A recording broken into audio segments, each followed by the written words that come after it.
recall, my cat thought that it was incredible that my desk, specifically my one notebook on this side of my desk, specifically my one notebook on this side of my desk, specifically my. It's like, I would like some elbow room, buddy. You're very cute, but why do you suddenly find my notebook to be fascinating? That's the way it works. Hey, Adam, really quick, who do you hate in the gaming industry?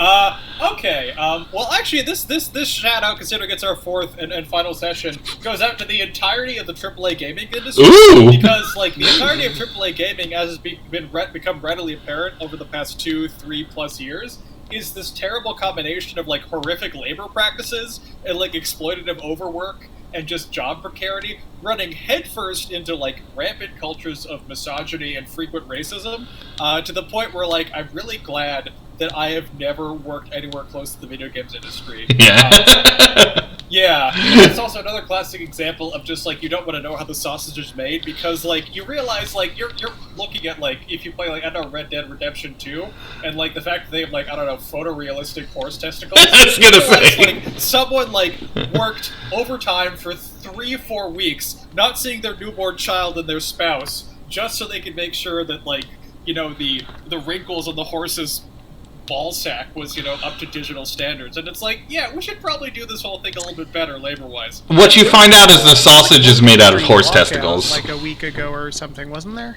Yeah, because of Activision. Yeah, that was it, yeah. Which, yes, because... I mean, yeah. Oh my god, don't read that shit. No, I hear that industry is, like, awful. Oh, yeah. Yeah. Yeah, it's...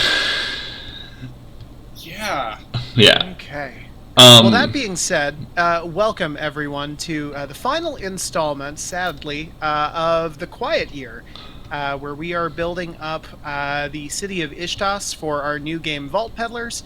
Once again, our guest Adam is here to join us as we close out the year, going into the winter season. I thought we were talking about Dune the whole time. This is Dune. You're not wrong. This is in Nevada. You don't know. You haven't read all of it. Don't fucking lie. Oh no, sorry. To be clear, I'm not talking to Corey.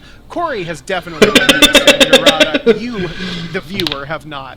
That being said, I have my notes in front of me, but does anybody want to sort of recap where we're at moving into winter? Do we need to sort of go over what's happened? How do we want to do this? We want to? Do we just want to bust into it? I mean, we can. When we move into winter, for those unfamiliar with the game, this game can end very abruptly. If any of us draws the King of Winter, the game is over. It's gonna happen on the first card. Yeah, whatever projects we have that are ongoing are just kind of left up to interpretation. If we do draw the king early, then we're going to have kind of a discussion about sort of the direction of Ishtas and sort of where it's been going. I also have a very special surprise to end the stream out, but that'll be later. So we do when the King of Winter does get drawn. You do finish out the turn, so I should state that much. Yeah. Gotcha. Do we want to go over scarcity, projects, resources, or anything like that? Fuck, dude, it is so buck wild now.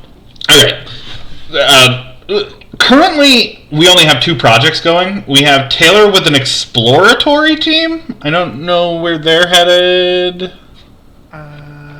No, the exploratory team was sabotaged. Adam drew a card, and he something happened where he got to determine how that project ended, and where we landed on that project was that the Quick Reef is expanding, but unevenly through valleys and depressions for ease of passage. More troublingly, though, smaller wildlife has growths of Quick Reef on it, suggesting a Gestalt intelligence in the Quick Reef itself. Sick. So that is what the project turns up. Alright, then we have one project going, which is the Defoliant project. We have 2, actually. What's the other one? I also have just the development of an alarm system, which currently sits at 2 weeks. Who's that? I don't know. I don't remember. I want to say that was like the last turn of the last game or something. I thought we ended with Adam. Did we end with Adam or did we end with Taylor? I don't remember. I remember one of the last things I did was was giving the quick brief Gestalt intelligence, which I'm sure is not going to have any consequences. No. So No, I definitely think not. it ended on me. Okay. Yeah, I think. Then Yeah. Taylor. If we don't remember who built the alarm system project, we can just delete it and just say that it's the Reef Defoliant. I can throw the alarm system on under you. Either works for Who me. started it? I mean, I don't know who's going to resolve it when the countdown runs out, if it runs out. Yeah, the fact that none of us remember who started that is alarming. Whoa! We've got quick reef on the brain. All right, well, let's go with that, I guess. Okay. Fuck these people. People, we have Augustus still. We have we have Augustus. We don't know.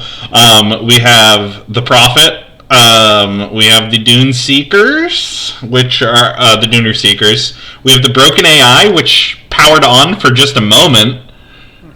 We have the Wire Shapers Councils. We have the Reclaimers. Da da da. Da, da, da. Thank you. We have the Closed We Circuit. also have the remnants of like a military authority hiding in that little research base. We sure do. And nobody still knows they're there, except for the fact that the break-in team, the Wire Shapers had sent over, got murked and their bodies disposed of.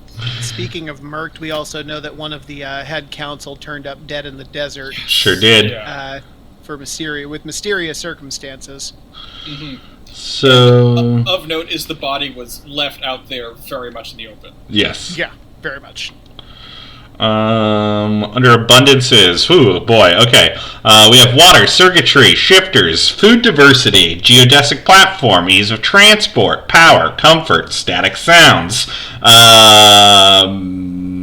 Well, we resolved static sounds. We did. What was the static? It was the B things. Or no, it was shit. Oh, it was electric storms, electric winds. Yeah, it was the buildup of electric energy. Yeah, it was static winds. Yeah. So I'm putting static winds under deadly static winds. We have order. I have the forgotten under abundance. I don't know what that means. The forgotten? I mean, to be fair, there's been an abundance of us just forgetting shit. Yeah. Yeah, in all honesty, man, there's so much here.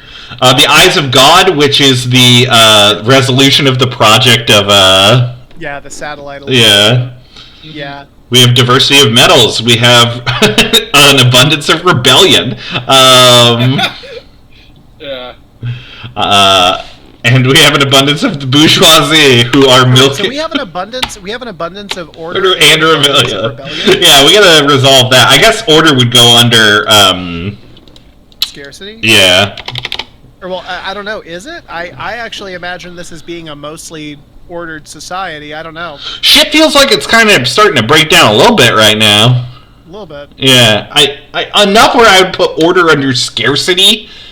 Okay. Okay. I mean, like, if you guys disagree, I won't do it for sure. No, that's a really complicated question. Sure.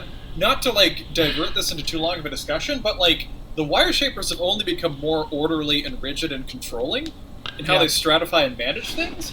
So there is this, I guess you could argue, a tense combination of like increasingly enforced order, but discontent and tension among them. And at the same time, an increasing level of comfort for everyday citizens. Yeah. So like, it's a very, very weird kind of cacophony of these things. I don't know. Yeah. Somebody make the call then. Rebellion or order going under scarcity.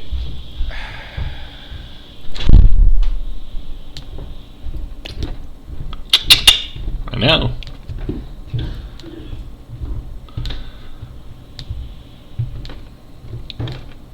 We have the bourgeoisie milking beetles.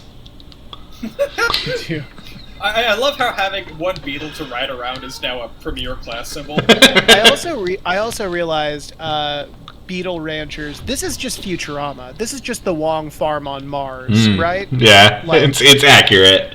Yeah, that's all this shit is. All right, well, I channeled Futurama without realizing.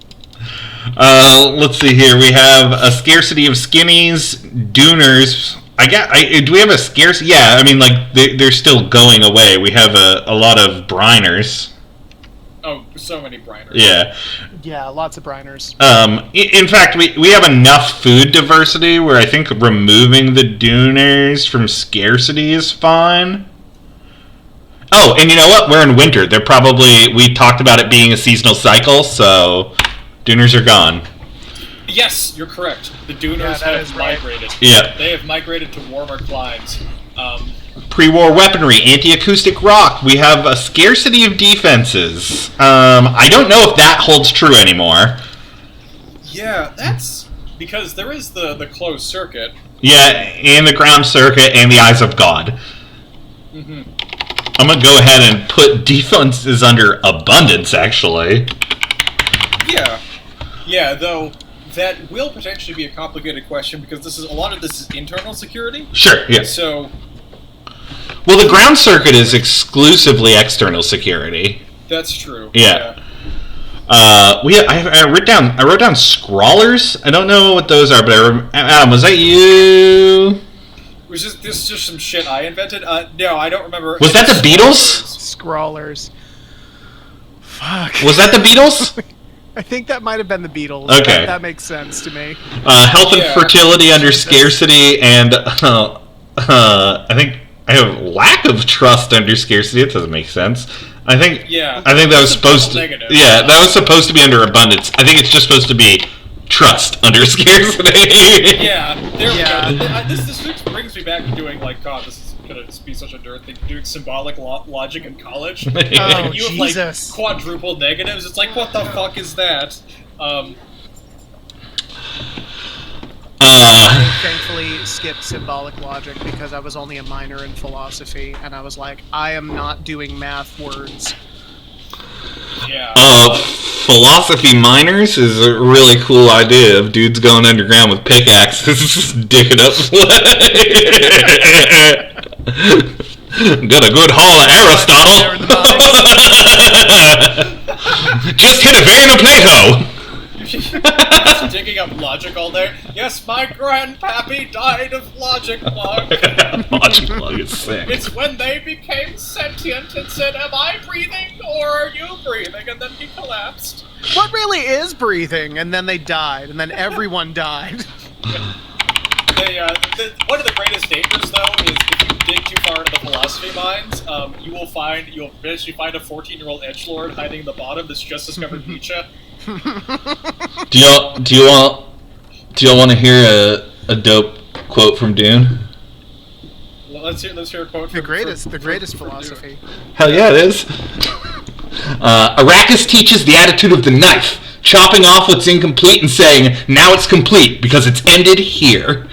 And that's what this game kind of embodies. We are going to... In the spirit of that quote, whose turn is it exactly? It's your turn. Oh, my goodness. Okay. All right. Winter. Don't King of Winter, you son of a bitch. Nope. Okay. Woo! Winter. A headstrong community member takes charge of the community's work efforts. And then a different project finishes early. Well, that actually can't happen.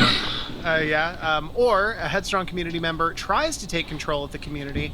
How are they prevented from doing this due to the conflict Project Dice are going to use this week? Well, it's kind of what Corey said. We actually can't do the other one because we only have one project going. So Project I are not reduced this week. And I think that what happens is one of the reclaimers actually tries to take over with all the chaos surrounding the dead council member, dead wire shaper. I think that they take this as like a cue to try and stage a rebellion. And I think that it has like limited success, but it's not enough that Ishtos is like overthrown. The rebellion is put down relatively quickly, but as a result, no real work gets done that week. I think with that, then I think you kind of put the nail in it that order is in scarcity and rebellion is in. Did I? The Yeah. rebellion was really easily put down. Yeah, but it was because a bunch of chaos was going on that it happened. I mean, I would still argue you can do it either way, but that makes sense to me. For the sake of picking one, I think that works. Okay. So what order is in scarcity? Yeah, which doesn't mean that we don't have an ordered society. It means that the elements of rebellion are edging in. I gotcha. Mm-hmm. Yeah. Yeah.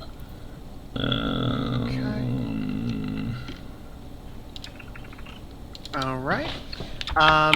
So with that, no project dice are reduced. Tight. I am going to... So it's make a discovery, have a discussion, or start a project? Yes. Okay. I'm going to say...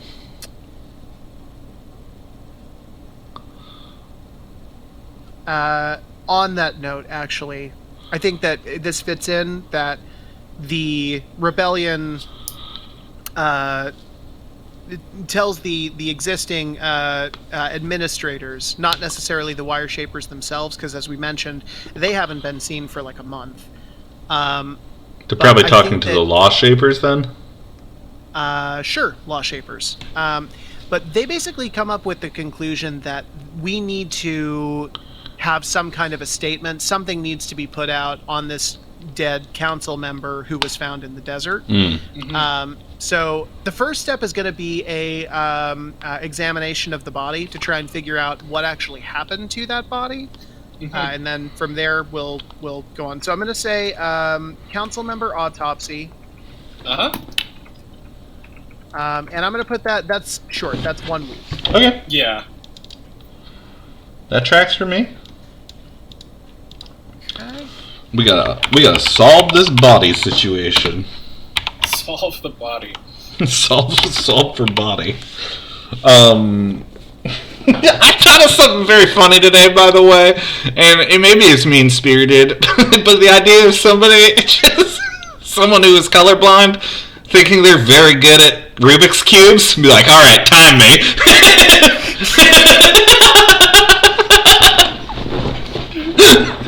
But the thing is, like, everyone around them is really supportive and like emphasizes their colorblind, so nobody ever lets them know. Nice, dude. Actually, they're not solving Rubik's cubes. Crushed it again. Yes. It's like, great job, Tim. How many times has he done this? He's like on 15. It's like, just be nice to Tim. He's colorblind. All right. Okay. Cool. Oh no!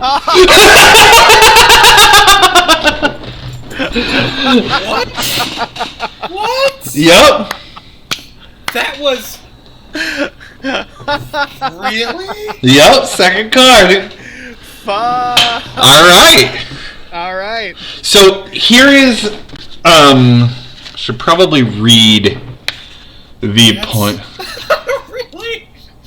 This is we expected this would happen, and it did. Oh man, We have doomed ourselves. There are so many questions left unanswered. What happened to the skinnies? Do they run out of Brian Dooner? Let's see here. Wow. Yeah, I just want to make sure that we get on to parsing divided weird artifacts of shepherds, setting up an example, 3 weeks of play,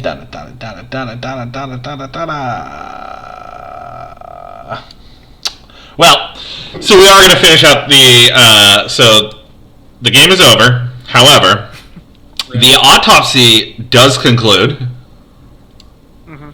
So we do see the resolution of that. Who killed the councilman? What happened? How'd he die? That's a really good question, Corey. And I think I have an answer. This is our last thing. You don't happen to have like music queued up on this jukebox, do you? Like something like nice and tense?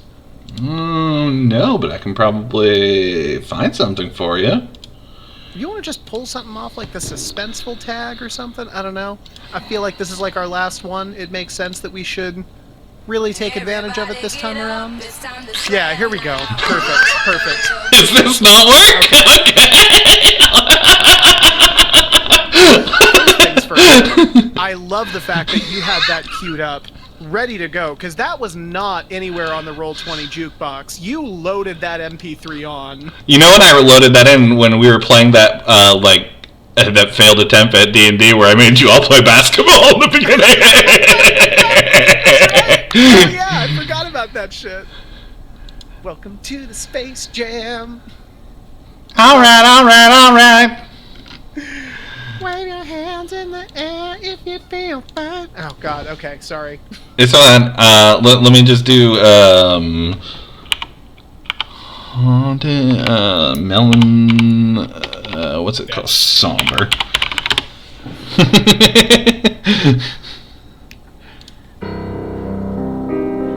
Oh yeah, this is one of my favorites. This is a banger. Kevin MacLeod. Kevin. Here we go. So, the autopsy of the discovered council member takes place relatively quickly. Among his belongings, they find small residual pieces of this anti-acoustic rock that's been found in the caverns below the scenes of Ishtas. And this prompts them to send an exploratory team out into the area. The team itself does not return, but their movements are tracked and audio is taken of their final voyage, which makes its way back to the main station. And in this series of events, it's mostly narrated by the soldiers going through these caverns. Nothing to report here.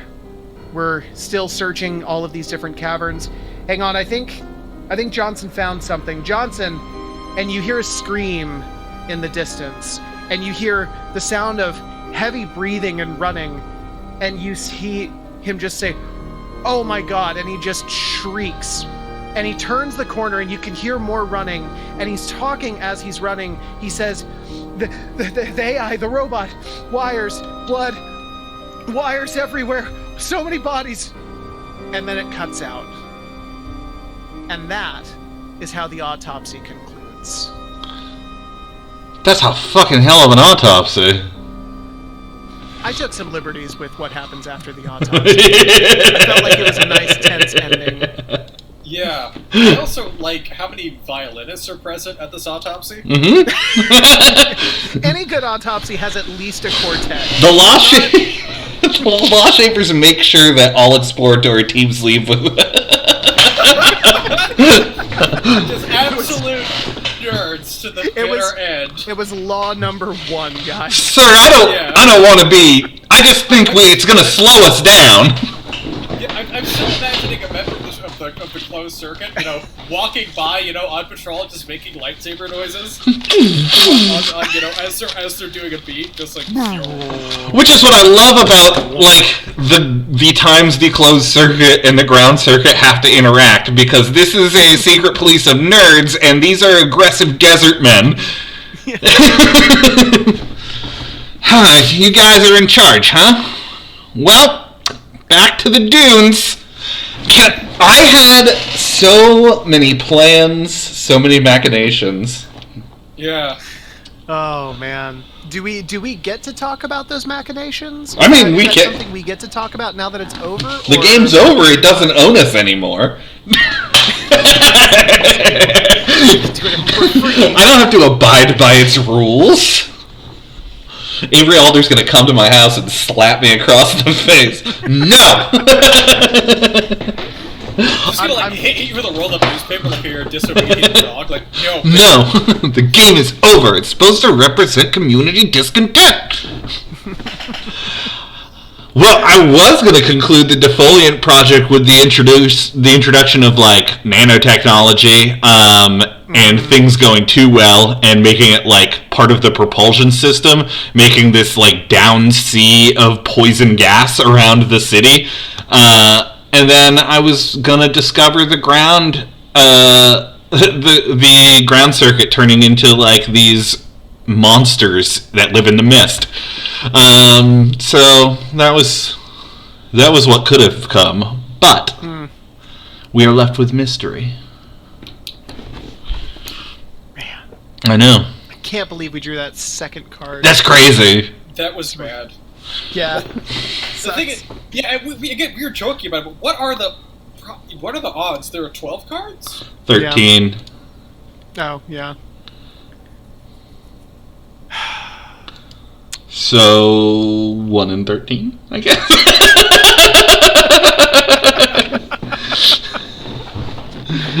Shit. Well. Yeah. Yeah. Goddamn. This is I hate to disappoint our audience, our hundreds of thousands. Oh God. The adoring So many fans. disappointed nerds right now that are just. Whatever happened with the beetle milk? Yeah. That's what everyone was really talking about. Yeah, who's gonna update our wiki now? You know, which one of our rabid fans that follows is gonna follow? You know, There's always that one fan, right? You have like 0 fans except for that one dude who lives like across the country who's fucking obsessed with everything you do. Like, yeah. Yeah, but maybe that particular dude is pissed off at us for ending this short, so they're probably gonna swat our house. Yeah, I mean, we played the rules of the game. He can't be that angry. Look how buck wild this map is. Yeah, this map is a silly place. I don't even know what most of the things on this map are. Well, my favorite is you have the beetle in the upper left, and like what looks like an old timey spyglass because those dorks were just observing the beetles, being like, yes, mandibles. Mandibles. We know how the beetles work. We know how to milk them. I don't understand biology. Yeah. Well, the thing is, like, the best part about that is like, that's what mammals do. Mammals lactate, and these are obviously not mammals. So, clearly a bunch of science majors here. It's fantasy beetles. Yeah, that's true. They can't. They're mammalian beetles. Holy shit. It's a missing evolutionary link. Look, guys, he's smoking They're it. beetles with fur. He's smoking a vape. Just, for some reason, in this arid, warm desert climate, beetles with a heavy shag fur. Yeah, with a heavy Have shag fur, evolved. you know. Yeah. Dude, that's dope. To keep them warm in the desert. They look when like... it gets cold. Yeah, the yak beetles. I mean, I would use that in a game. Yak beetles are actually tight. That's Yeah. sick as hell, and I want a tattoo of Look at his sweet vape rig. I turned it around, made it into a sweet vape rig. So, like, let's regale Adam with, like, the lunatic story of Vault Peddlers, because... Oh my god. Yeah, because I don't even know if we should talk about, like do we talk about lore? Do we talk about, like, what do we talk about? Well, let's talk about some basic lore. Adam, if you're down for it, I mean, we would love to have you back and talk about some of the other cities that we've made in this world already. That being said, Let's give the basic premise out of it. Yeah, let's talk about the basic premise of the game. Yeah, for sure. Yeah, because this is a good time for us to also maybe talk about our game. Yeah. So we've been doing the Quiet Year as a means to kind of build up the history of a single city in the world of a planet called Eba. That's Eba. So Eba is a planet.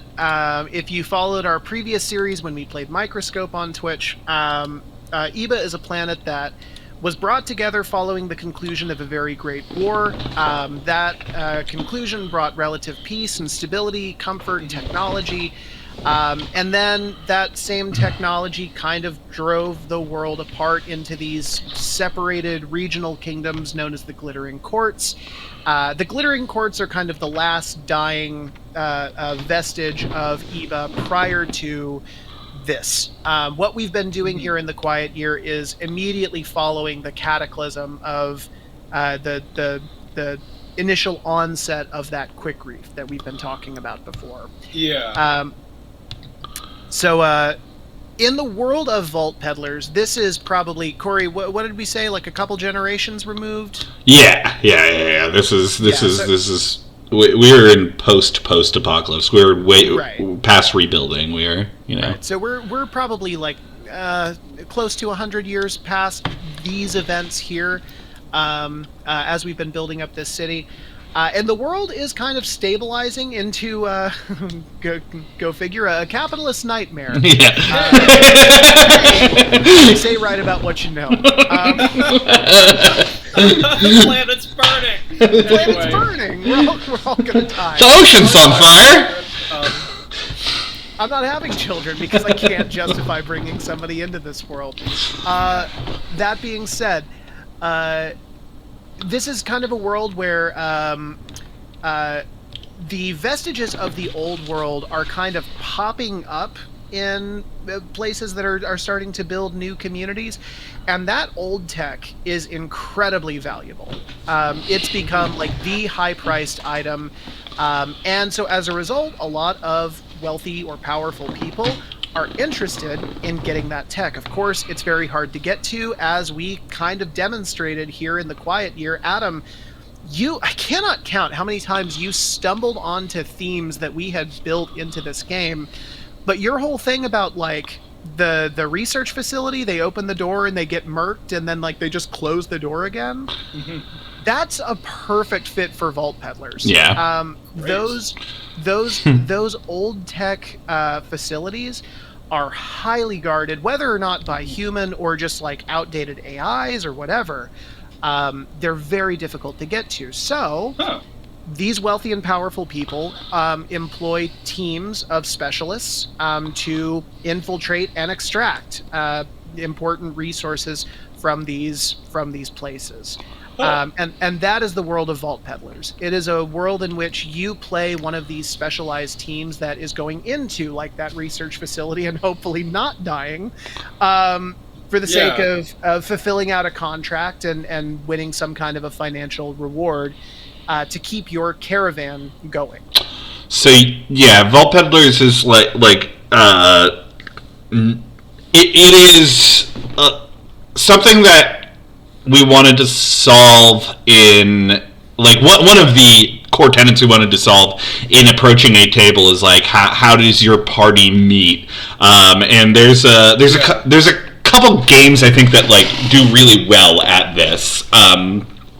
I don't know if you followed Into the Wild Sea, which is a game that's been on Kickstarter for a while that looks really, really fucking dope.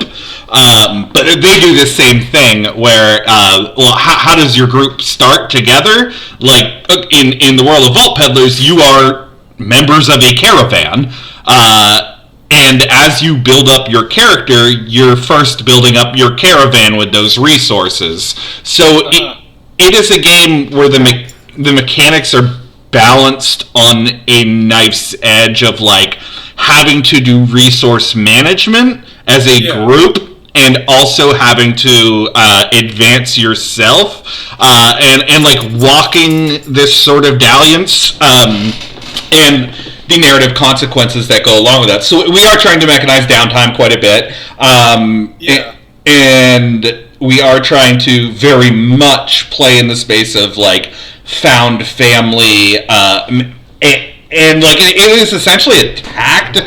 There's a lot of tactics to the game. I think is like fucking. It is a hex. The hex square is the instead of square is the standard for a combat system, which I think, like, with the advent of VTT, isn't that strange. So. Yeah, those are, like, the basic premises. It is a feat-based game, because very very much in the milieu of, like, Pathfinder. And okay, nice. Yeah. So the idea here is that these feats will, like, that fuck balance is sort of the idea, that, like, feats are going to interact in interesting ways, and that's part of the encouragement of the game. So there's going to be feats for basically everything, but what the core tenet of the game is 3 crazy made-up words that I came up with at work, which is Star Shatter, Creatronics, and Biologica, and those are the 3 elements of the world that everything is comprised of. Everything is alien, robotic, and alive. Everything is. Yeah. As it should be. it's the world we want to see. Uh-huh. It's be the change you want to see in the world. I wish more things were robot and alien. Yeah, not nearly enough things are fucking robot and alien. But we have like a series of like I don't know, like we keep going down this rabbit hole of naming things, and now we have kind of an aesthetic with how we are naming things, which is like I don't know, what would you describe it as, Taylor? So if you're referring to the like the roles that we have for our provinces, is it's basically our placeholder for class, like what is class in D&D, we call province. And the naming tradition that we came up with for this is these are slurs that are used against people who occupy this position. Oh, interesting. Yeah. So the example is like the leader, the general of like your Vault Peddler team. Well, they're called a pharaoh because they're the people who like they call all the shots and everybody does whatever they say, and like they're basically like a god king. The person who's in charge of taking care of all the people in the caravan, they're known as the mother because they're constantly like looking after the children. But these are basically things that like, you know, villagers or everyday citizens would like call somebody like at a bar. Yeah. It's like, get a load of that pharaoh over there. Get a load of mother taking care of her kids. The whole idea is that although what you do as a team in Vault Peddlers is incredibly beneficial to not just the people, not just the clients who end up paying for this tech that you're taking. It's also beneficial for the people that they use to help with it, insofar as it just advances society in general. Nonetheless, these teams of Vault Peddlers are seen as not really welcome new additions, new visitors to whatever place they're currently in. Yeah. They're usually stirring up some kind of trouble. They're messing with those old research facilities that, frankly, are best left alone for like the locals. Like they don't want to cause like any trouble or like have any bigger issues that could come with that. So as a result, our naming tradition for a lot of these things kind of became like in-world terms of what's the word I'm looking for? Not term derision? of endearment. Yeah, term of derision. For like the people in it. And so that's sort of the way that we've come to sort of label things. Oh yeah, go ahead. Well, so like I wanted to talk about like the caravan, like the dice, how dice work a little bit. Like the whole idea with the caravan system is that you level up your caravan as you go along, and this is represented as like different facets of things. Like we use a progressive dice system, sort of like what does this? Savage Worlds does a progressive dice system, sort of in the same way. A bit different, but the whole idea is that like as you improve, your die level improves. But the cool thing is that like the resources that you have in your caravan are represented by dice. So this is a D6 resource. Say your blacksmith is a D6 resource. Like you can abstract that however you want, but you get to bring a portion of your caravan resources into these delves with you, and you as a group have a pile of dice in front of you, like a pile of coin and resources that you have to like talk about. Hey, this seems like a difficult thing to do. I want to add a D6 to my roll. Okay, we all agree that you can grab that D6 and add it to the roll. So as you go through the delve, your resource dwindles. So you have less and less to use, so you have to like parse out what's important, what's not important, try to read a situation.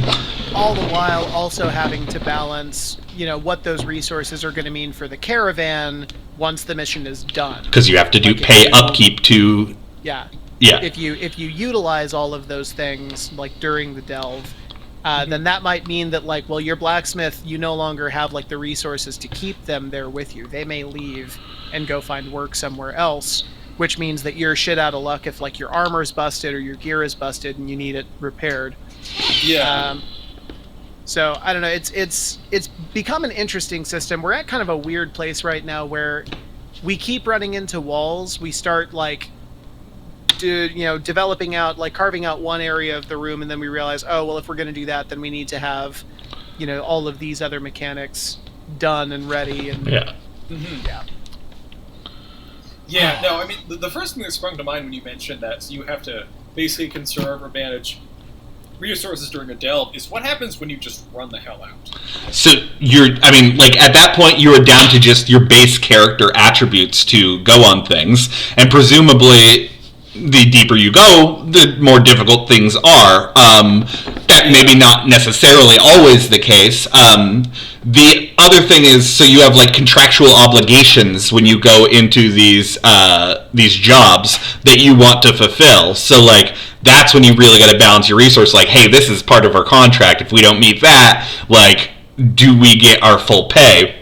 Yeah. You also have to like track like the resources that you bring in with you. So you bring in your blacksmith resource. Like, there is an upkeep cost to that, which Taylor mentioned briefly. Like, these things fall into disrepair. If you don't meet the contractual obligations, you don't get paid. You can't upkeep your system. Eventually, those fall into disrepair and leave. So it is very much about walking that balance. Like, you don't want to deplete all your... Although, maybe we should consider, like, what happens if you do run it. Should there be a negative consequence if you run out of everything? Or will that encourage too much hoarding? Like... Yeah. That's one of the funky things about when you create game mechanics is obviously certain things incentivize certain player behaviors, Yeah. ways of approaching the game, and that almost might meta things too much for them. Yeah. Like, because it's the sort of thing where, like, there might be a situation where it feels appropriate to just, like, do everything to protect yourself. Fuck like, yeah! There's an unforeseen catastrophe. You wouldn't want the players to be like, well, actually, we have to retain this one particular resource, but, like, what if that is the thing that, prevents them from completely being wiped out? Absolutely. Like, like, that is, I think that's the intent. Like, and, I don't know, like... Not to get into... Like, this is a game about money, so maybe, if you don't mind, if we talk about currency a little bit. I'm sort of proud of our currency system. Because... So, meta currency in games. Things like... inspiration, that would be a meta currency. Luck in Monster of the Week. These things that you spend, that you get to spend to influence the influence aspects of the game. Yeah. The whole idea I had was to tie all of these resources into one thing, which has the most... currently we're using a placeholder name that is fucking so tech bro... It sounds like a cryptocurrency. The thing is, like, you say this, but, like, all the cryptocurrencies nowadays are, like, Dickcoin. It's Pettycoin. It's Pettycoin. The thing is, Pettycoin, like, before the rise of this crypto nonsense, Pettycoin would have sounded like, something that was like, oh, it was an exchange in colonial America. Yeah. I gave it to my indentured servant. Yeah. But it's supposed to be... go on. Yeah. I was just going to say, Pettycoin sounds cool. So it's a combination of, like, in-game currency and meta-currency. So, like, you use it to pay your upkeep costs. Like, everything has an upkeep cost or a repair cost on your caravan. And, like, once you complete a vault, that is the first thing you have to pay. And, like, that comes out of your coffers first. And then once you pay all your shared resources, then you can get, like, the rest going to players. Because Pettycoin's also used for improvement, like your personal improvement points. Like, everything's shared coffers, so it's about, like, managing that resource.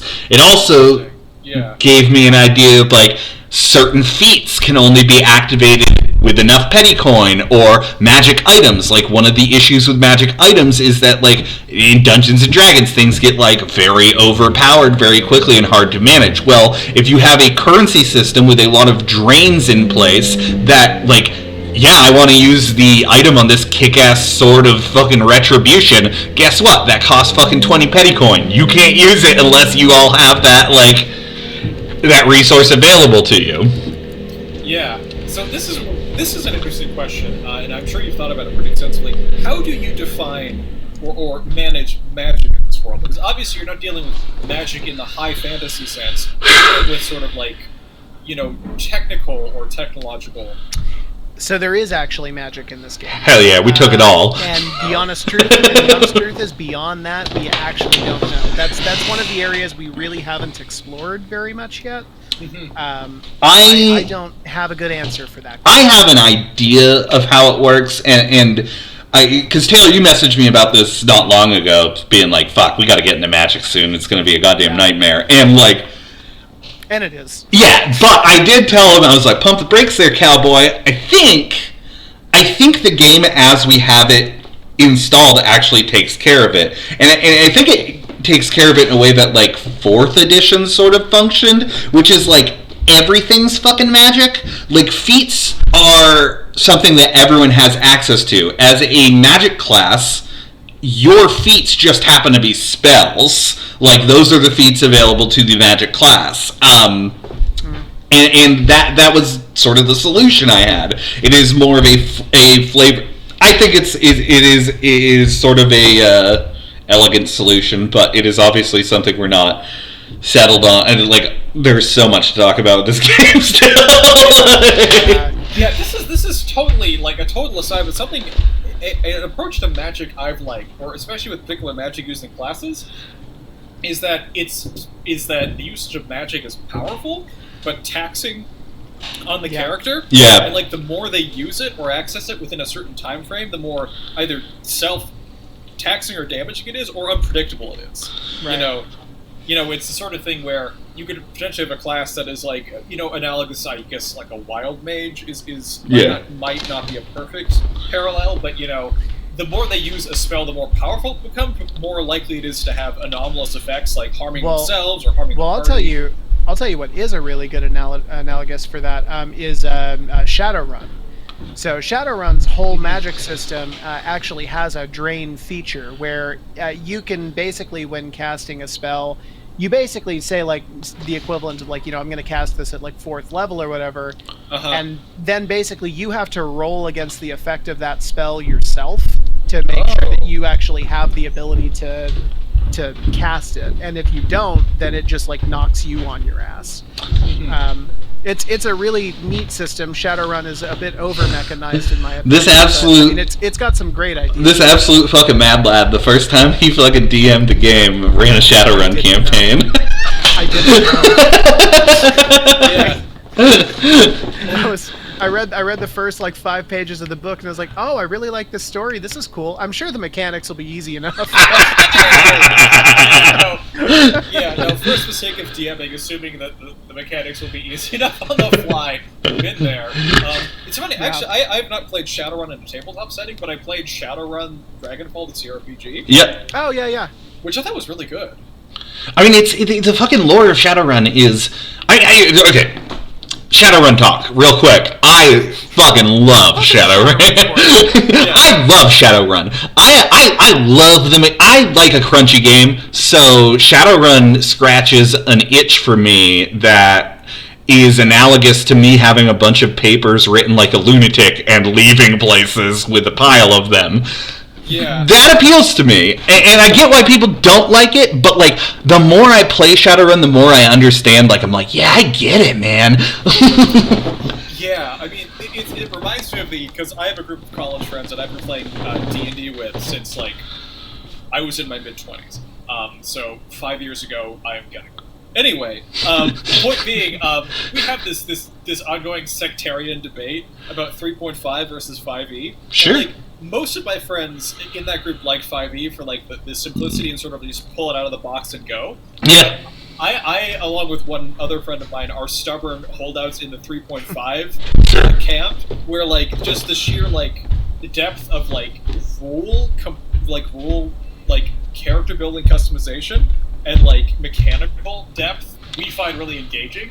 Well, which most everyone else finds exhausting. And like that is the balance. Like here's the thing. Like we are in a world right now where the most popular, like the games that get a lot of love right now, I would say, or at least in the last like couple years, have been narrative heavy games, games that, and like D&D is going in that direction. Like you can see this movement like of it. That being said, D&D 5e, super approachable, great way to get people into tabletop gaming. It is fucking like it is the most approachable game. It's the best. It is the most seamless rule set I think D&D's had in a long time. There's a lot of issues with it though. I think right now we might be approaching in an area where like crunch is coming back a little bit, but like we do have like OSR games and narrative heavy games, which are like the darlings right now. Well, I think that the last 5 years have really been about people getting reassociated with tabletop gaming via D&D. I have seen a lot more people nowadays who are kind of interested in like asking about other games. Yeah. Like they want to know about Shadowrun, they want to know about L5R, they want to know about PBTA. So I think just in that respect, it's becoming a little bit more, at least more tolerant of heavy mechanics, just as players in general are getting more associated with these games and the basic idea of how they work. I would love to fucking see a split of the market share out of Wizards of the Coast to other games. Like a big divergence. That would be. I mean, that's my dream. Preferably our game. Yes, my game, guys. I mean, that is.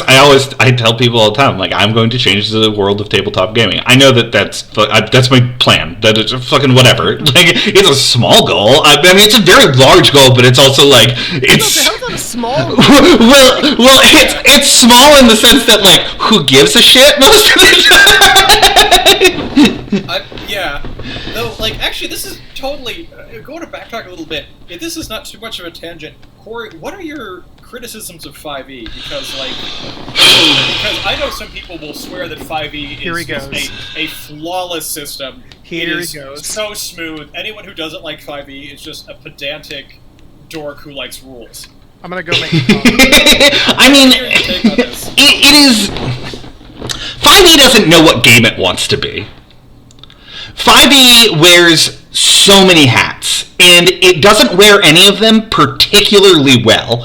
And I'd say that this is an issue that D&D's struggled with for a long time, and it's part of it is that they are so entrenched in their own bullshit. Like, you cannot kill certain things without, like, getting somebody... There's so many golden calves you can't touch in that game that, like...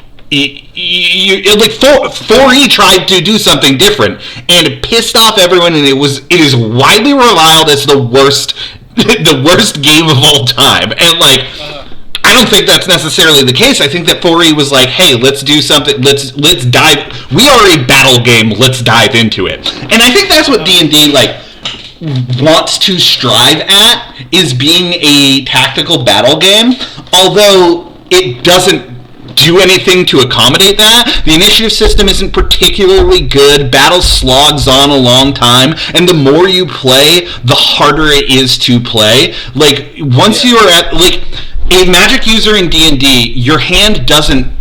It just gets wider and wider and wider and wider with more specific and weird spells, and it becomes this case of like, I don't even know what to cast. Meanwhile, Homeboy's just going to swing a sword because that's all he could do. So you have like this disparity between martial magic users that really falls out of alignment after like level 7, like and then like after like level 10, like that's why I think most modules stop at that level, is because the game becomes sort of untenable, especially for newer game masters. Like the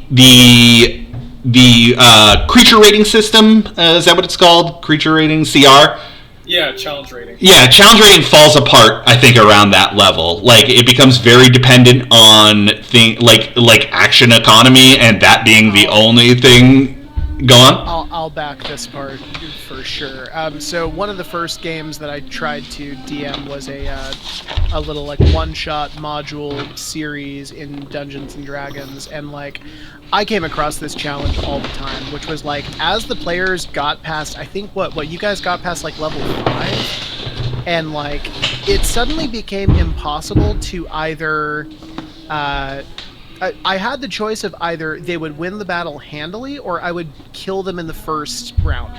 Yeah. Like I ran into this all the time, especially at the lower levels, where like the encounters don't ever really feel balanced, and I've heard a lot of DMs say that.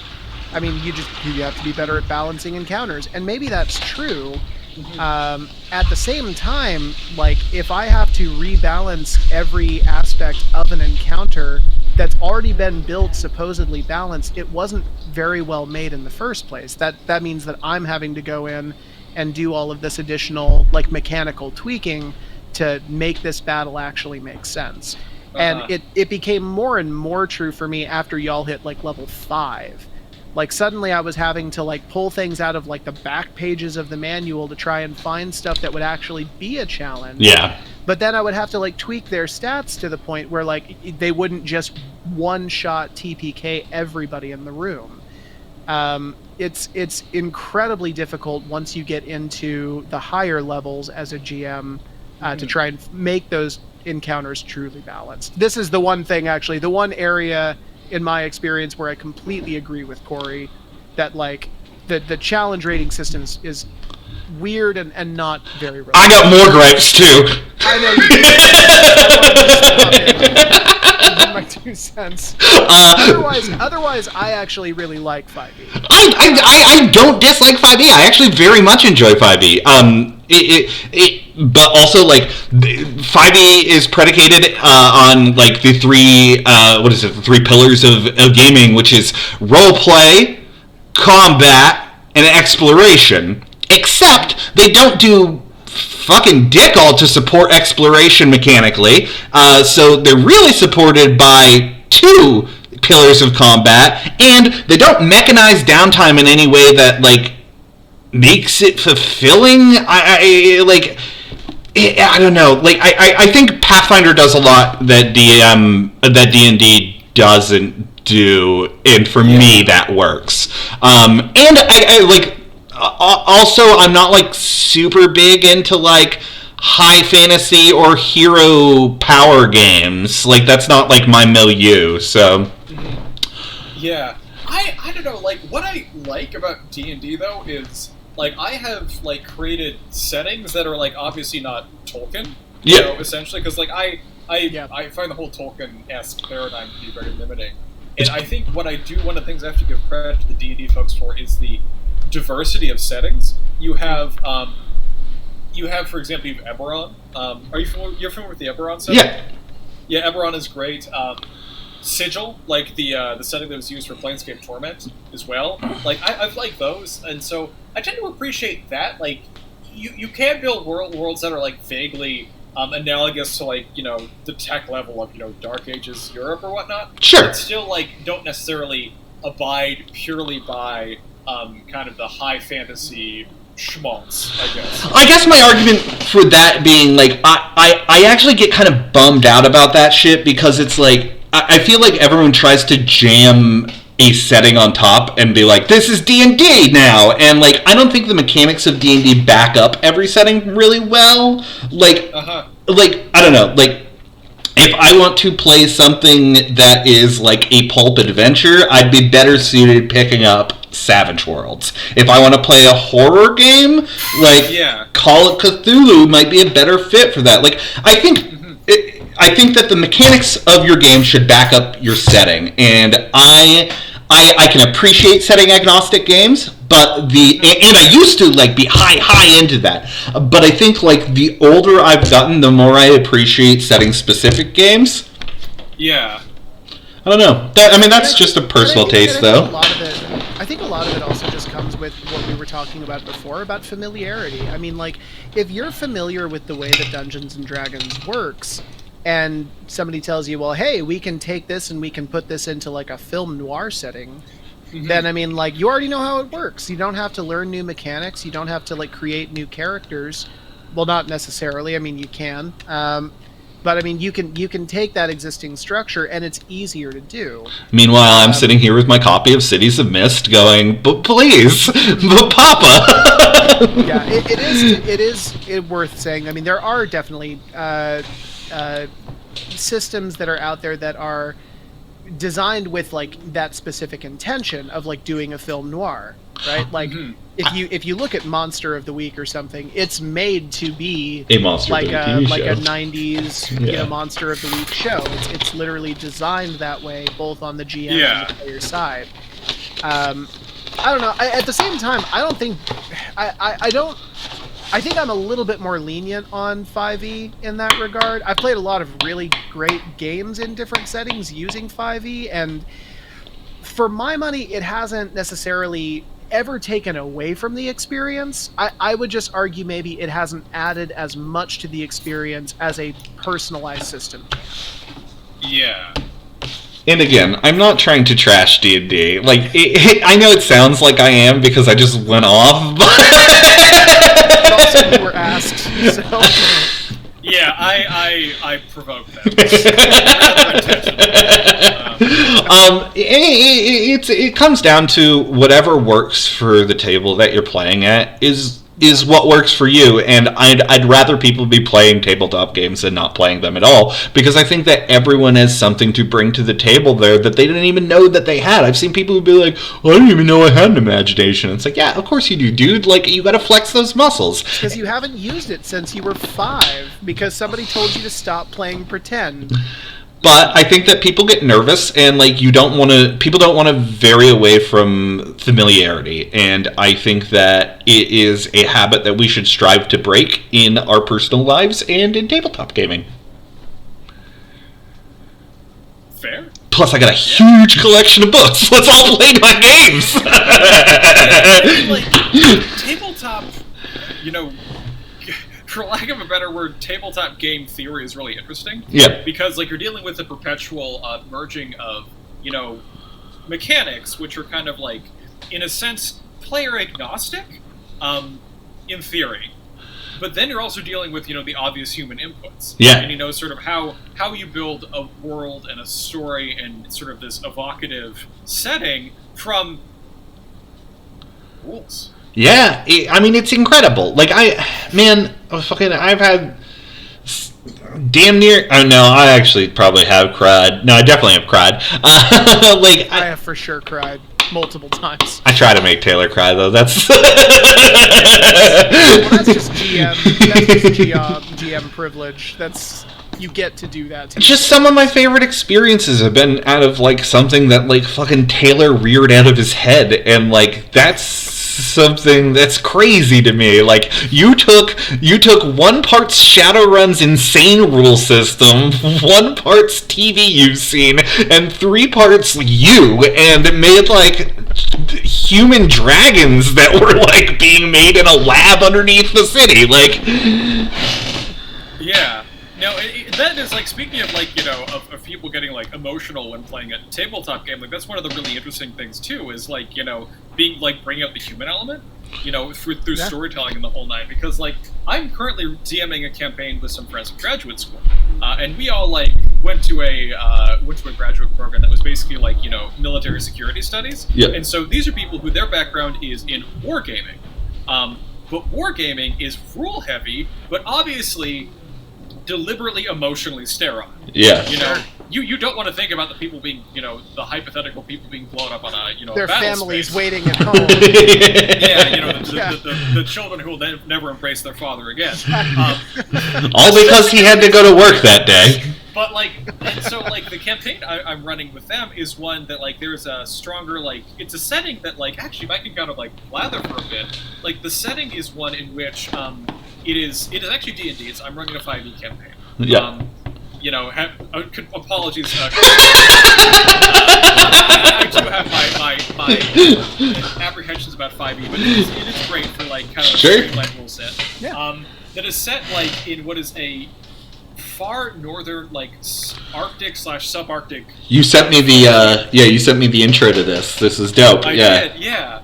And so what they're dealing with is a lot of like a small amount of people confined together over the winter. So they're dealing with people who have separate personalities, histories, needs, relationships, and really focusing to a certain point on like the humanity or elf-manity or orc-manity. the vogonity of both their characters, but of the NPCs. The orc-manity. Yeah, basically, like that are like all like lodged together for like 3 or 4 months in a confined setting, you know, and that is, you know, can also, and that is what's another interesting aspect of this too, because tabletop games deal with imaginary personalities too, but like nonetheless characters that are in like, you know, deeply oftentimes difficult, you know, or fraught or complicated situations.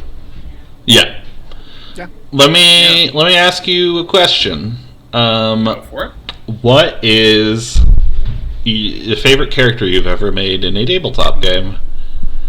Ooh, okay, so it's funny. I have mostly been a DM. Yes. My entire tabletop playing career. And again, it's funny, like, I didn't play tabletop games as a kid or an adolescent. Like, I only got into them in my mid-20s. And what I did, like, I was the person who was DMing. I was the world builder and the executor. And so the character that I like the most is one I'm actually playing right now. Yeah. In the Eberron setting, and this character is, and in Eberron, like, it's basically kind of dungeon punk a little bit, which is like, I mean, for all of our 2 listeners, is in case you don't know what that is, it's a setting in which it's a slight technological advance beyond sort of the perpetual Dark Age stasis that is kind of being the case with D&D. They're dealing with a little bit more kind of like new magical technology, and in the Eberron setting, the world takes place like 10 years after the close of like what was basically World War I. Yeah. Like this huge, like continent-shattering, unprecedentedly bloody conflict in which there are so many shifting factions. And the character I play is a former insurgent of a small breakaway Elvish kingdom. Who, you know, basically was a part of a guerrilla band that led a series of like sabotages, reconnaissance, and eventually assassinations of like the commanders of the human empire that was trying to subjugate them and prevent them from gaining independence. And it was a kind of like my way of creating a character and showing like what would someone be like if that, you know, if they had been like tasked with doing that, if they had spent, you know, years, or in this case decades, because, you know, elves live forever, fighting a, you know, drag out, oftentimes very harrowing insurgent war as an insurgent, because like in so much of like, you know, American media, there's the romanticization of the Green Beret and the special operative. And this character is kind of an exploration of like what would that kind of personality actually be like. And I like playing him. He's like an extremely tough, disciplined, and single-mindedly focused character, like lawful neutral in his alignment. But in the words of another friend of the character's name is Kieran. In the words of another friend, she basically said, "Quote, yeah, Kieran's kind of a dick," and you know he is, because again, like if you spent, you know, years of your life doing nothing but fighting for a cause that you believe is, you know, just no matter the price, you know, you're going to become a very single-minded asshole. Yeah, for sure. And so that's a very that's a 5-minute explanation of my favorite character. What about for both of you? Corey, do you want to go first? You can go first. Okay. So I'm actually split. I have two characters in the last 2 campaigns that I did with Corey, who are my favorites. The first one is a 14-year-old girl named Harriet Welsh, who she the spy, and she just moved into this new town. She hates it there. She wants to move back home with her family to Cleveland, and basically, like, this whole town sucks, and so she has brought it upon herself that she's going to convince her parents that she is mature enough as a 14-year-old girl to move back home and she's going to do this by pretending her best to be an adult. So Harriet walks around wearing a suit jacket all the time. Her hair is like, this is like what like a like budding young girl like believes like an adult to be, but like she has like little like bits of like her mom's makeup on and all this other stuff. I love Harriet because she was just fun to play. I also love Harriet because when I was 10, my family moved from Oregon to Georgia, and I had a very similar kind of experience of like desperately wanting to go home, desperately wanting to leave, and also like Harriet, who eventually decided to stay in her new home. I am the last of my family to still be in Georgia. Yeah. The other choice would be I played an AI named Horton. Oh, Horton. On paper is my favorite character I've ever made because Horton was an AI that was made for fighting crime and was made for tracking down criminals, Minority Report style. His world collapsed and he was freed and he was put into this basically like drone body, but he has like the mind of an AI. In the process of converting his like intelligence over into this body, his personality was transformed, and so he believes that he's a 1940s film noir detective, and he goes around complete with fedora and a trench coat, like a duster, basically. Yeah, and a duster. Here's the best part, though: the drone body that he was put into is not a humanoid body. it's a flying bug body with a bunch of little appendages going back and forth. So that's Horton. Absolute nightmare. Absolute like nightmare creature. I loved Horton. He was initially supposed to be a film noir detective voice, but eventually he just became a John Mulaney impression all the time. Nice. Yeah. Yeah. Those are my two. I'm split between them. Horton is like some of our funkiest characters are often our funniest ones. Like I haven't. Those are the best ones, man.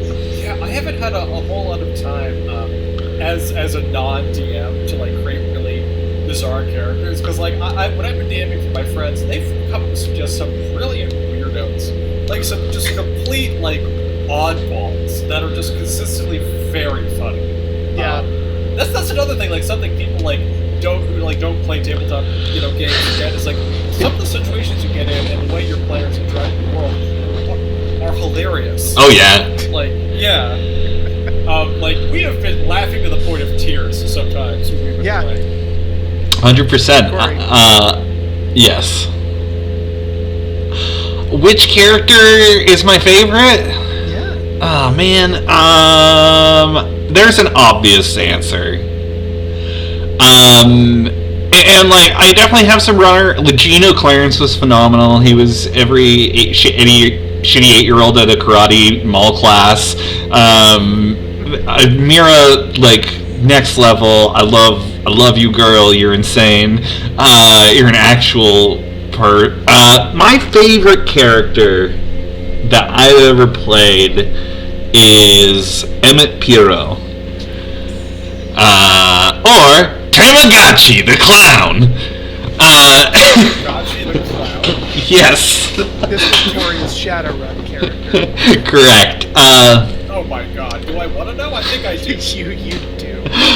So Emmett Pierrot, he was a troll. In Shadowrun, everyone metastasized into, goblinized into fantasy races in 2015 or something like that. Was that what it was? So the whole thing starts, I want to say goblinization is 2032 okay, or something to that effect.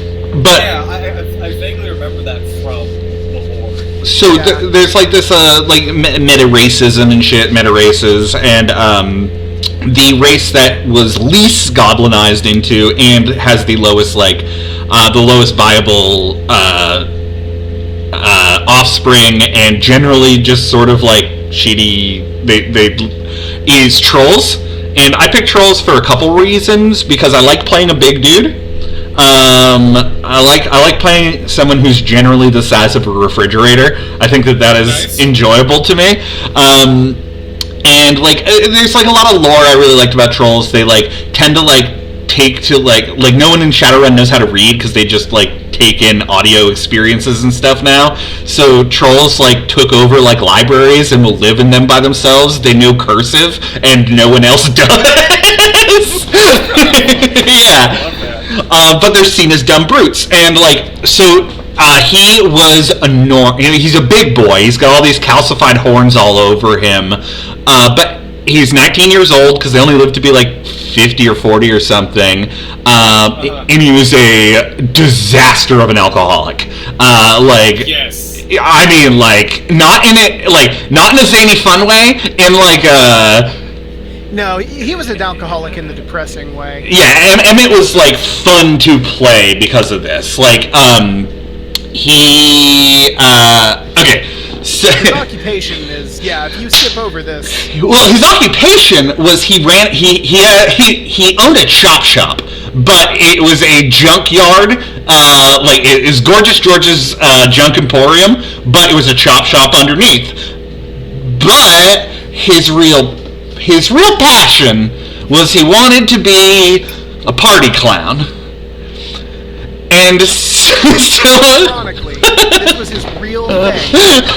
Emmett I had the most tricked out clown suit you've ever seen in your goddamn life, which he would often like wear around it, like not all the way up, with a beat up wife beater and like his bottle of liquor and a big cigar, and he smeared fucking grease paint from the night before, his horns painted like orange or purple, and a big clown nose. And he talked like this, and listen kids, I'm not very good at the whole balloon thing, but if anyone wants to see me light that bush on fire, they can do that.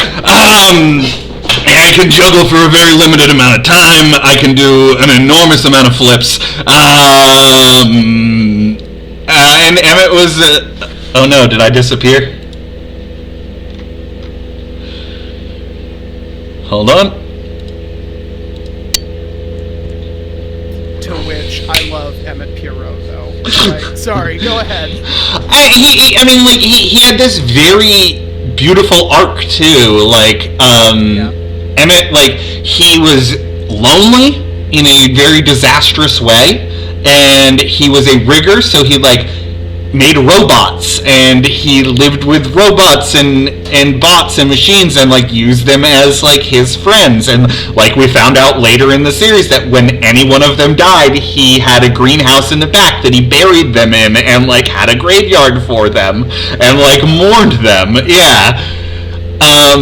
But then the world got to Emmett, and he started to move away from his passion in order to fall into the world of having to scrape by to survive, and getting hard and cruel. Hard and cruel, and also running for mayor at the same time. Oh yeah! It was this, oh man, no, the arc of Emmett Pierrot unfortunately never got resolved. Our group kind of exploded before we were able to finish everything up, but these things happen.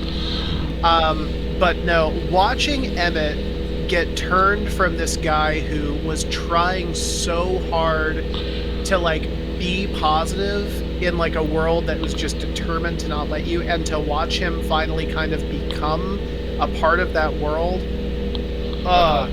Heartbreaking to watch as a GM, but like it was just drama food. Oh yeah. Also, like Corey, I was going to say it's probably not a coincidence that both you and I are former theater kids.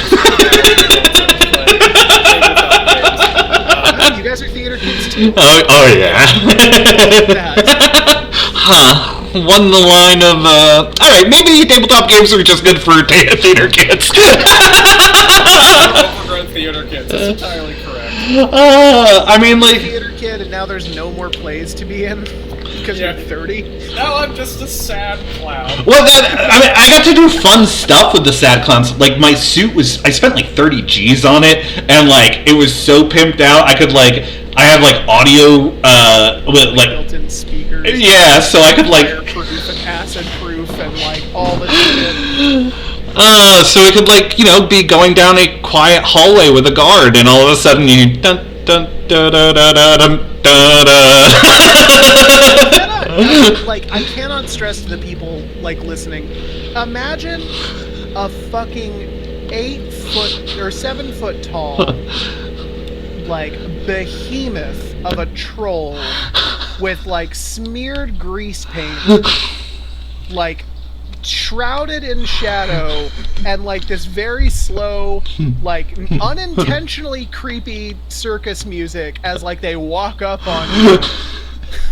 Like, welcome, tried welcome, so hard, but he was welcome. the scariest fucking thing imaginable. He was every reason why children are afraid of clowns. Which coincidentally I am. I'm sorry. What was Tamagotchi? His clown name? That was his clown. Oh, Tamagotchi was his clown name. Okay. Yeah. That was a play off the Pagliacci joke. Yes. Yeah. Yeah. Pagliacci. Yeah. But Doctor, I am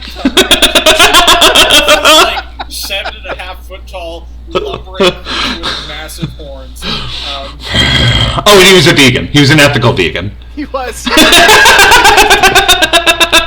thing is, like, a creature of that size has to eat a ton. So I'm imagining, like, Tamagotchi walking around with just a sack of raw chickpeas, eating them constantly, just fistfuls of, like, starch and protein from an ethical source.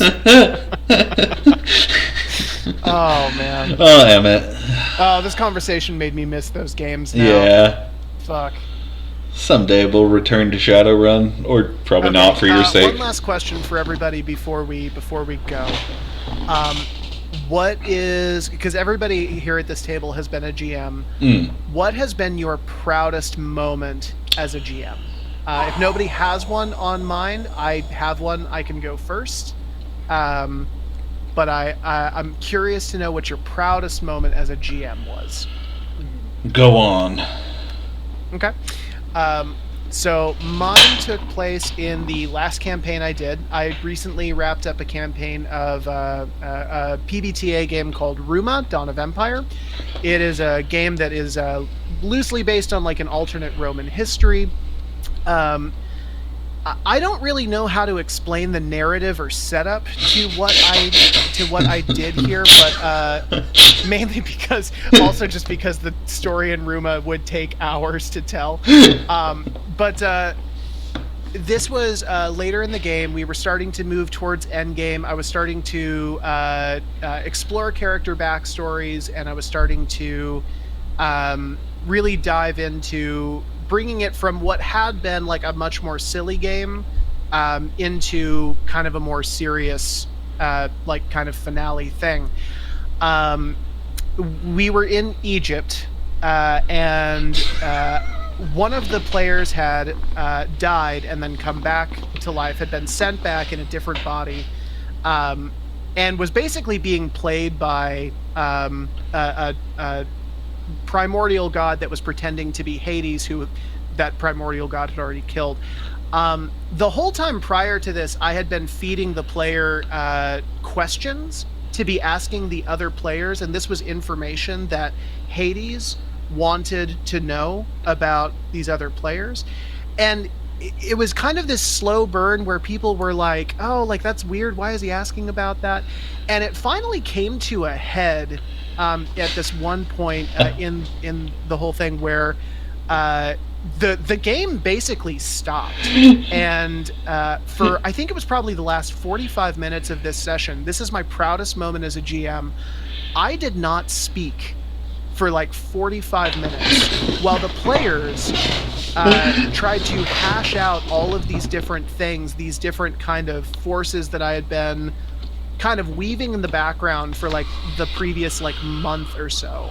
And the whole thing ended, that whole session ended on this kind of cacophonous nothing. Like the session just ground to a halt in the best possible way.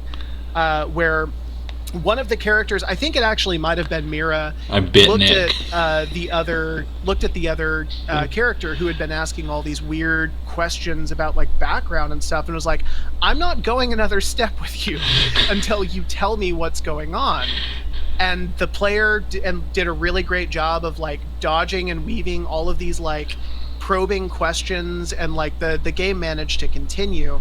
But it was this really cool moment for me as a GM where I wasn't kind of leading anymore, and I was just kind of following. That was a really cool moment for me. Yeah. Huh. I bit Nick in that game.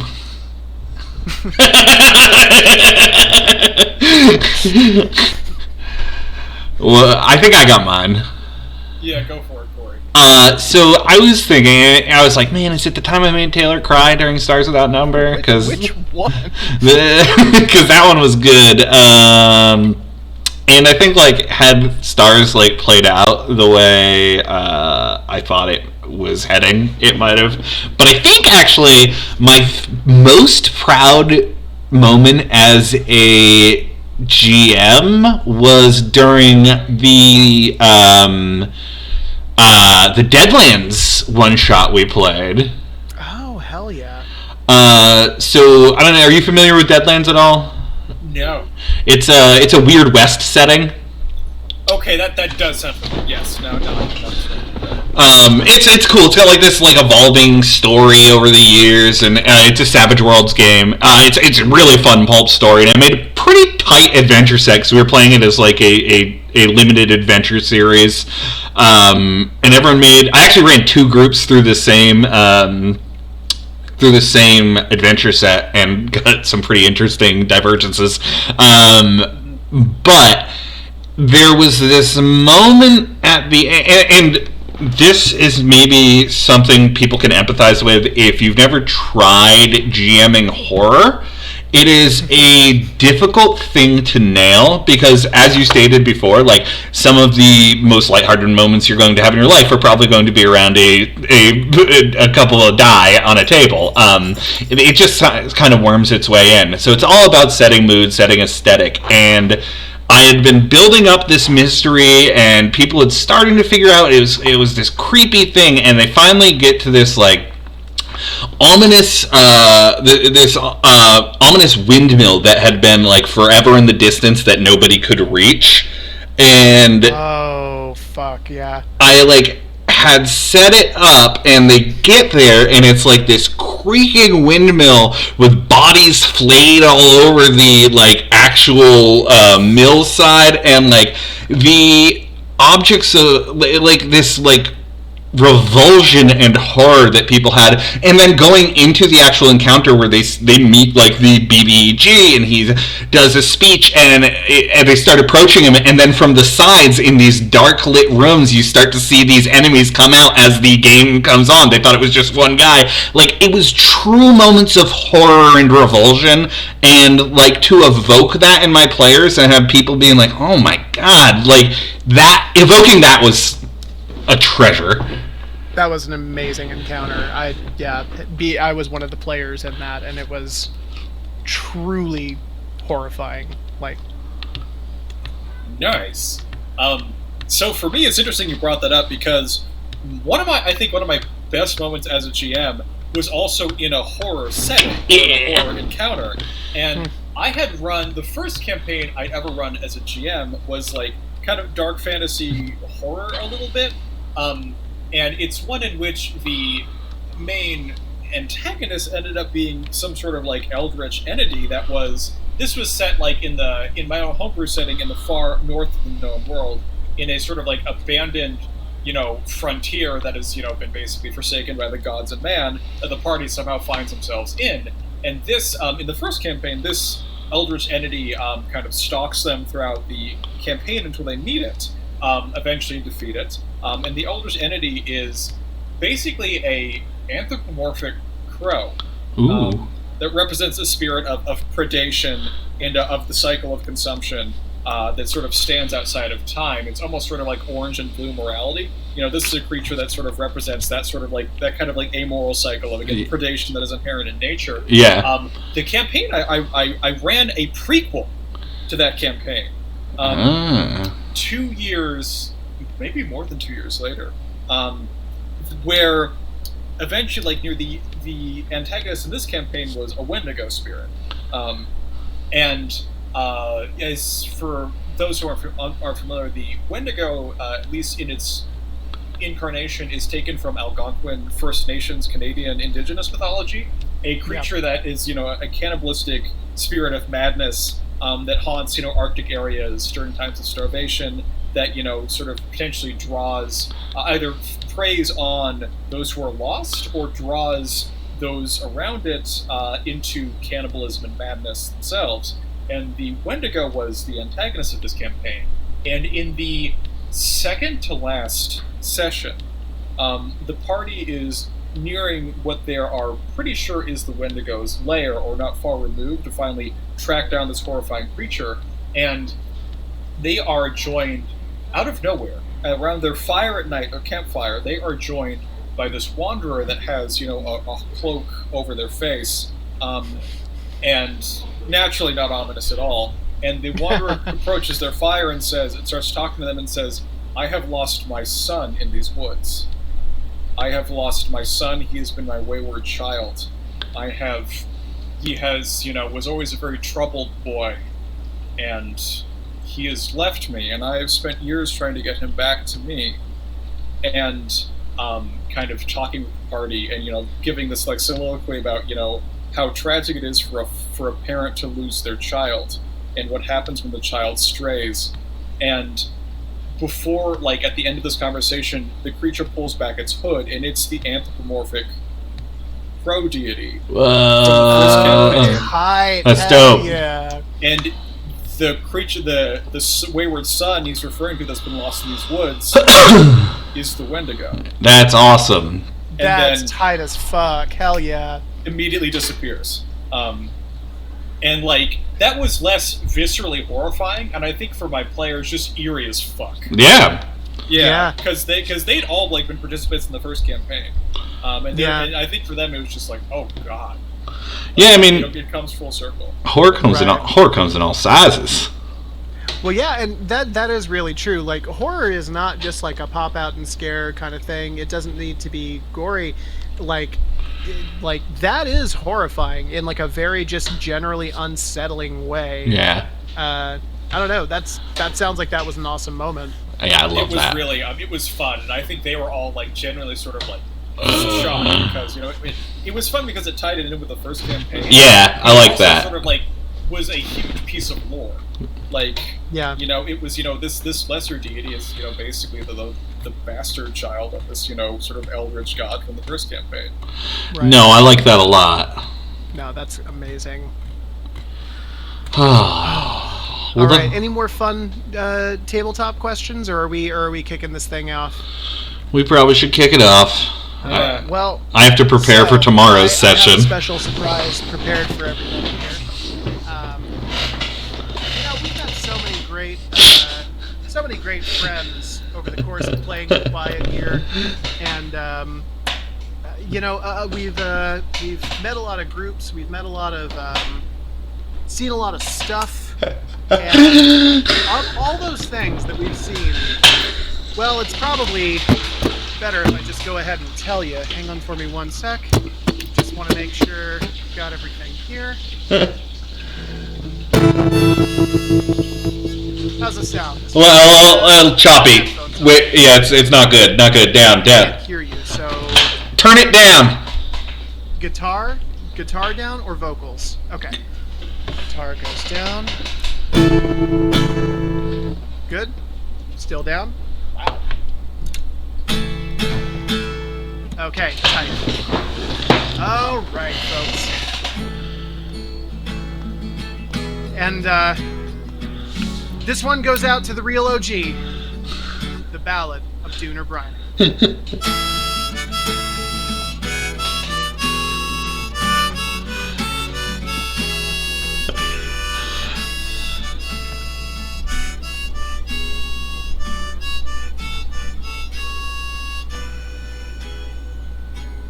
I've lived in the lands and under the sands that shine oh so bright in the morning.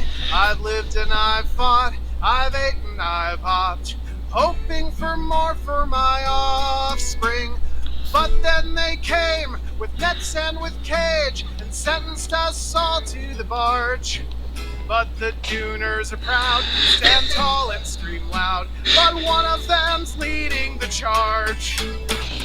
Oh, when the lightning storm came, there was nowhere to go but a shallow, quick grave. Those who remain will pass on the name. It's the Ballad of Dunner Brining.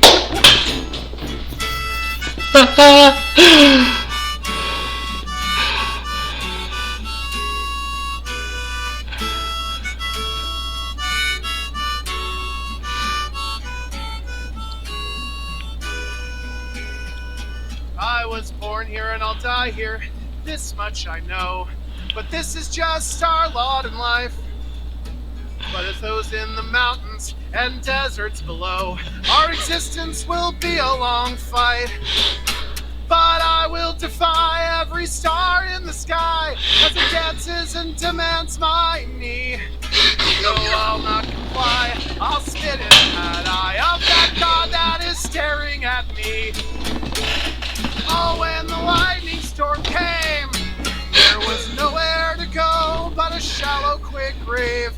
Those who remain will remember the name. It's the Ballad of Dunner Brining.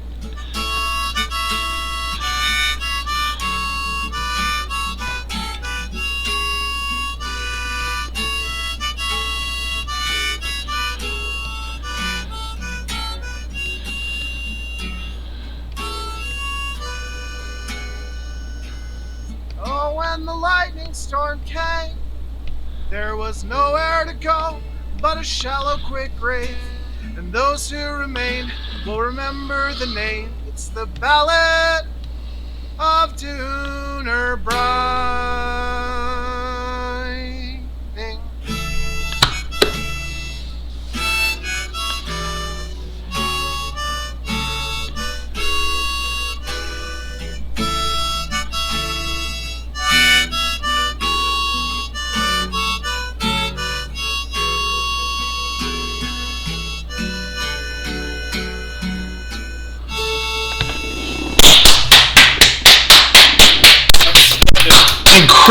Incredible. In fact, I'm revising the... Yeah, that's all, folks. This, gentlemen, is one of my favorite tabletop gaming experiences. It's been a pleasure, folks. Remember Dunner Brining. Ballad of Dunner Brining. Bye, everyone!